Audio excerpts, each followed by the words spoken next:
Paulo, bom dia, obrigado por participar do nosso programa. Bom dia, Gamboa, prazer estar aqui com você. Pois é, eu fiz umas perguntas no início, porque muita gente acompanhou pela internet, principalmente nos sites, o Facebook, o Twitter, enfim, a questão política nunca foi tão abordada e o dia a dia dos candidatos na internet como foi nessa última campanha. E aí uma coisa chamou a atenção das pessoas também foi com relação às denúncias. Muitas delas infundadas, a gente não sabia de onde vinha essa informação, e denúncias fortes, pesadas. O que você pensa, qual análise você faz dessa última campanha do ponto de vista eletrônico, aí eu digo da internet, em relação a boatos, a denúncias e a fiscalização e a legislação do país em relação a isso? Bom, primeiro esse tema, legislação nas campanhas políticas, sobretudo no que diz respeito à parte digital, é algo muito novo. Então, muita coisa ainda está sendo construída e não tem algo que regule essa relação. Segundo, é um ambiente completamente livre. Não é? Então, por ser livre, você tem aí um espaço para várias atuações. Eu acho que o que está acontecendo e o que vai acontecer daqui para frente é uma acomodação e aí sim um refinamento do uso dessas mídias, que é uma coisa que ainda está sendo usada de uma forma muito ingênua. Né? Você pega, por exemplo, uma ferramenta como o Twitter, né, que pode ser explorada de uma forma muito mais eficaz e está sendo utilizada por grande parte dos políticos apenas para postar lá a sua agenda. E você teria uma série de recursos que você poderia utilizar. Com relação às denúncias que são feitas, inclusive pessoas que entram com um domínio ou que criam uma identidade falsa para fazer uma denúncia sobre um candidato ou outro, eu acho que nem tudo que é permitido é adequado. Né? Eu, particularmente, não acho que essa é uma estratégia correta, você fazer esse tipo de abordagem. E o público em geral, eu acho que, sobretudo o pernambucano, cada vez mais tem se politizado, com o tempo vai ficar averso a esse tipo de iniciativa. Lógico que isso pode influenciar de alguma forma o debate, isso pode aquecer um pouco o debate entre os candidatos, tá certo? Mas acho que você tem que guardar as devidas proporções e as devidas importâncias ao tema. Isso não é o que vai regular ou que deveria regular toda uma estratégia de campanha que deveria previamente ter sido planejada. Você falou em ingenuidade durante a utilização dessas ferramentas, que você chama ambiente de trabalho, na verdade, mas eu pergunto em relação a que tipo de utilização mais adequada num Twitter, por exemplo, o candidato poderia ter utilizado e pode até vir a utilizar na próxima campanha. Se você perceber todos os estudos sobre o que a pessoa espera de um candidato, o que é que elas buscam, elas querem conhecer como o candidato pensa, o que é que ele sente, muito mais do que simplesmente o que ele fez ou o que ele vai fazer naquele dia. Então, na hora que você consegue colocar essas informações, você consegue postar, por exemplo, um link de um vídeo onde ele vai falar um pouco sobre a família dele, e as pessoas vão poder fazer um testemunho, sem ser algo fabricado, mas uma coisa mais espontânea. Aí sim, você começa a despertar interesse nas pessoas em conhecerem a vida da pessoa. Por que é que, por exemplo, o Big Brother é campeão de audiência? Né, com grande besterol, quer dizer, tem muito pouco conteúdo, porque as pessoas querem conhecer aquelas particularidades. Então, eu não estou sugerindo aqui que a gente deve ter um Twitter com a base num Big Brother, mas eu acho que a gente deveria trazer um pouco mais da intimidade do candidato. O que é que ele pensa, o que é que ele sente, qual é a opinião dele sobre determinados assuntos, que necessariamente não vão estar na pauta do dia a dia. E aí você, quando parte para os debates, por exemplo, você tem às vezes um debate extremamente frio, superficial, que são coisas que não dizem respeito a nada, onde as pessoas têm muito pouco domínio sobre o tema, estudam 2 ou 3 horas e os temas importantes para a sociedade não estão sendo discutidos. Mas você acha, Paulo, que, por exemplo, os candidatos, e a grande maioria deles, contratam ou jornalistas ou especialistas de outras áreas para postarem as informações ali naquelas ferramentas? Você acha que o candidato deveria ele mesmo fazer isso ou contratar um especialista e junto com ele levarem temas importantes para a sociedade? Eu acho que essa é uma pergunta interessante, Gamboa. Primeiro porque você tem aí 2 áreas que você pode atuar. Uma, e aí por força do corre-corre da campanha, quase sempre o candidato, tá certo? Ele recorre a um jornalista ou alguma pessoa, tá certo? Para postar as informações. Bom, esse já tem um risco. Eu não vejo nenhum problema nisso, agora acho que tem um risco quando você se distancia dessas informações e essas informações necessariamente não são as que ele acredita. Então ele pega aquelas informações, o jornalista ou qualquer que seja a equipe, e vai começando a postar meio que para encher o dia a dia daquela ferramenta que está sendo utilizada. O que eu acho que deve existir é sim uma maior participação do candidato, coisas que ele acredita, coisas que ele pensa realmente, e você está utilizando isso de uma forma mais inteligente do que o que tem sido hoje, que eu acho que é como eu disse anteriormente, tem sido utilizado de forma muito ingênua. Né? Mas você acha, Paulo, que essas notícias, muitas vezes até sem fundamentos, denúncias fortes, deveriam ter uma legislação forte contra essas pessoas, deveriam ser punidas quando não provado o que foi dito naquele... Aí a gente corre o risco, e a gente corre o risco de fugir um pouco à democracia. Eu acho que a gente tem que estar também atento para que as pessoas tenham a liberdade de se expressar, logicamente com responsabilidade. Na hora que eu faço uma acusação sobre alguma pessoa, sob o cunho da democracia, da livre expressão, eu tenho que ter responsabilidade sobre aquilo que eu falo. E aí sim, você precisa de uma legislação para amparar essa coisa, essa denúncia, caso ela venha a ser apurada. Agora, eu acho sim que é muito salutar, e a internet veio contribuir com isso, para uma democracia mais ampla. Né? Uma democracia onde todas as classes sociais podem interagir, e nesse meio que não é uma mídia, mas um meio onde as pessoas interagem, e ali você subverte toda a camada social, onde você tem uma pessoa do morro entrando numa camada, numa comunidade, e consegue discutir com a assessoria do governador em tempo real. Quer dizer, na hora que você consegue entrar nesse ambiente que é muito saudável, amplo, democrático, e aí você consegue interagir com essas pessoas, eu acho que é fantástico, e acho que a internet veio, essa é a grande contribuição que a internet pode dar às campanhas. A gente percebe que durante a campanha política, muitos candidatos colocam postagens no Twitter, no Facebook, mas quando acaba a campanha, muita gente some. É um erro da pessoa que tem um cargo público desaparecer e só aparecer naquele momento político. Ele deveria manter essa ligação com o público, com a população, nessas ferramentas também? Eu diria que é um equívoco.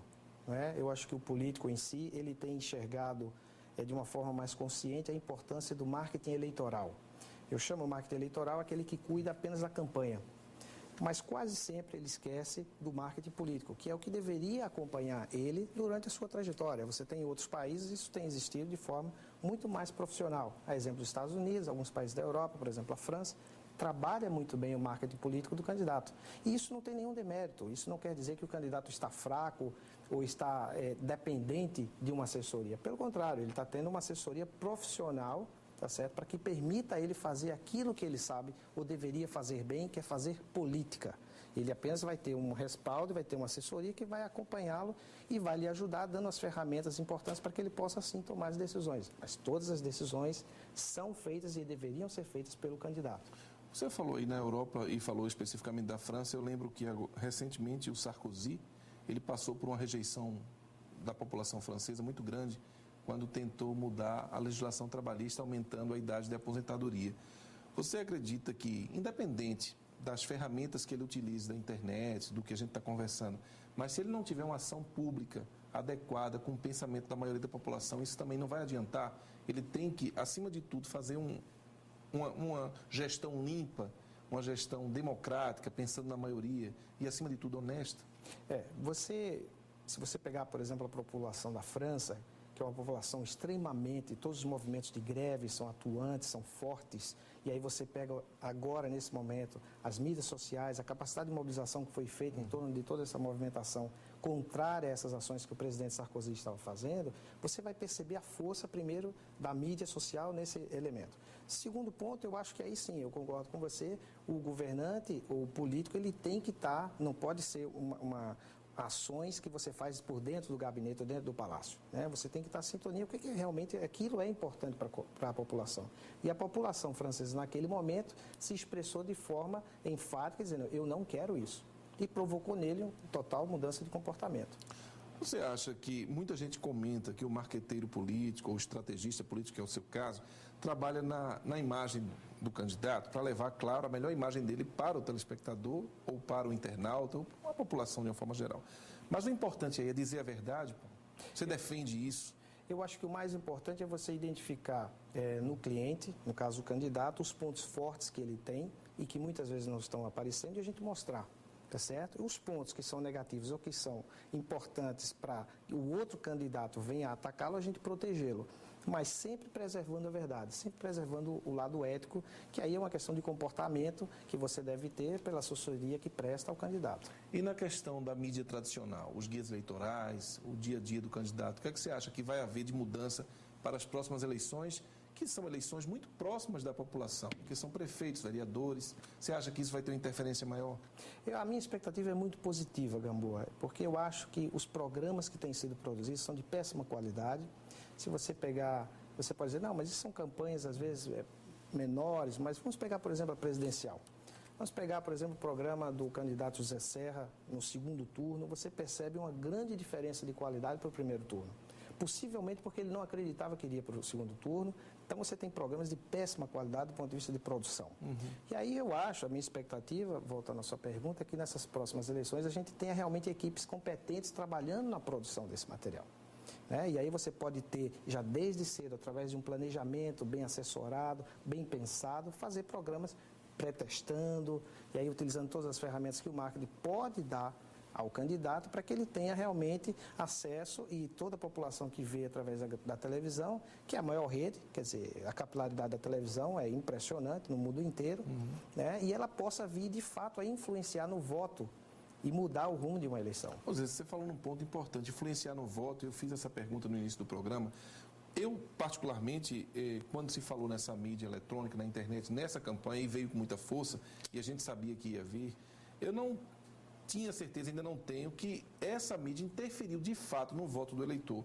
Você acha que na próxima eleição o eleitor vai ser mais influenciado por essa mídia da internet, mais do que o dia a dia do candidato na mídia tradicional, ou não? Eu acho que sim. Eu acho que essa campanha, essas eleições agora, ela teve realmente mais uma força do ponto de vista de mobilização e de um ambiente de troca de ideias. Mas isso ainda, e os estudos mostram que o efeito disso na mudança do voto ainda é infinitamente inferior a, por exemplo, o impacto dos debates na televisão.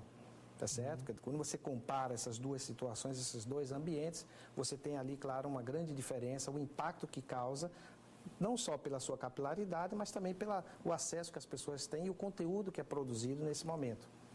Mas o que seria mais importante? Um candidato pronto para essa mídia tradicional ou um candidato multimídia, aquele que sabe se relacionar hoje em dia com todo tipo de mídia que pode ser acessado pelo público? Eu diria que é importante que um cliente esteja aberto, tá certo? O candidato hoje, mesmo de diversos mandatos, que ele esteja aberto às mudanças, sem necessariamente ser um expert em tecnologia. O que ele precisa é ter abertura para isso e competência, tá certo, para executar essas coisas. E segundo, contratar uma equipe e uma empresa que possa assessorá-lo da melhor forma possível. Mas é possível que as classes que têm menos acesso à internet, elas sejam influenciadas por esse tipo de mídia também? Sim, certamente. Você pega, por exemplo, a periferia, hoje, eu acho que até um movimento muito saudável que a internet pode provocar, que são as lan houses. Você hoje tem, nas grandes periferias, no bolsão da pobreza, lá dentro, você tem lá lan houses onde as pessoas podem entrar e se conectar. O que é importante, Gamboa, não é os meios, é o conteúdo. Eu acho que o que a gente precisa trazer para as próximas campanhas, e os candidatos precisam estar alerta, é que tudo que for inventado em termos de tecnologia já existe. Muito pouco vai ter de inovação. O que eu acho que a gente precisa trazer de novo é um conteúdo novo, um conteúdo inovador, uma postura inovadora do candidato. E isso requer uma mudança de paradigma. Mas você que tem experiência nessa área, que pensa muito em como montar uma estratégia para se ganhar uma eleição, o que você daria de conselho para a população, o eleitor aí eu estou falando, que ele deve analisar? Ele diz, olha, esse candidato aqui na internet, ele está sendo bem colocado, ele está conseguindo expor o que ele pensa a respeito de temas importantes para a sociedade. O que a sociedade deve analisar? Eu acho que, primeiro de tudo, é a verdade. Às vezes, menos pirotecnia e mais conteúdo. Eu acho que é isso que a gente precisa. Eu acho que toda essa parafernália tecnológica de nada vale se você não tiver um candidato realmente que possa ter conteúdo. Ele pode até ganhar as eleições, a gente pode até ajudar para que ele venha ganhar as eleições, mas dificilmente ele vai se manter se ele não tiver conteúdo, se ele não tratar com a verdade, se ele não estiver constantemente aprendendo, se desenvolvendo. Você acredita, para a gente finalizar, Paulo, agora a última pergunta mesmo, em relação a essa fiscalização ou uma legislação mais específica para esse tipo de mídia, que na próxima eleição isso vai estar muito mais claro para o brasileiro? Eu acho que sim, eu acho que esse é um processo que também está evoluindo, né? A justiça eleitoral no Brasil, ela é exemplar, quer dizer, ela tem se desenvolvido e eu acredito que a cada eleição está sendo aprimorada. Muito obrigado pela participação no programa. Bom dia para você.